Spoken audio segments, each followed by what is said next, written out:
Aminado ang Public Attorney's Office na marami sa mga mamamahayag ang nanganganib na ang buhay dahil sa mga taong nasasagasaan nila. Ayon din sa PAW, hindi lamang nila ikinababahala ang mga media, maging sa mga kasamahan nila ay nagbuwis na rin ng buhay.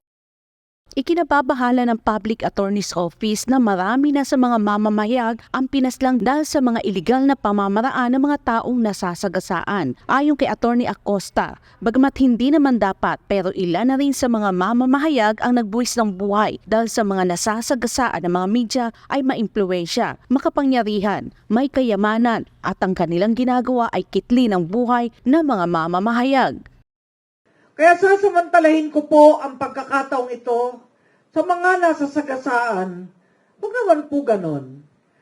Meron pong batas, may korte, may piskalya, umaandar po ang legal processes. Kung may sama ng loob sa ating mga kapatid sa media, daanin po sa legal na pamamaraan. At hindi sa pamamagitan ng armas o dahas.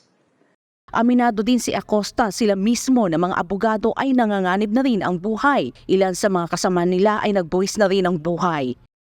Kamakailan lang dyan sa Abra, si Attorney Alzate ay nagbuwis ng buhay. Sana po, legal battle na lang. Hindi armas laban sa armas. Hindi mata sa mata, hindi ngipin sa ngipin ang panahon ngayon. Tayong lahat ay naniniwalang may Diyos Ama na hahatol sa lahat.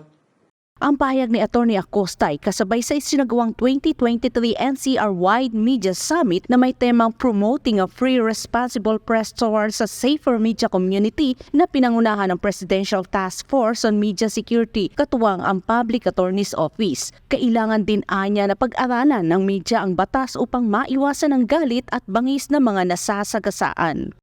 At sapagkat ito po ay napapanahon upang maproteksyonan hindi lamang ang kaligtasan, kundi maging ang buhay ng ating mga kapatid, kapuso, kapamilya, kaibigan sa media. This year's theme, Promoting a Free and Responsible Press Towards a Safer Media Community, is not just timely, but also imperative.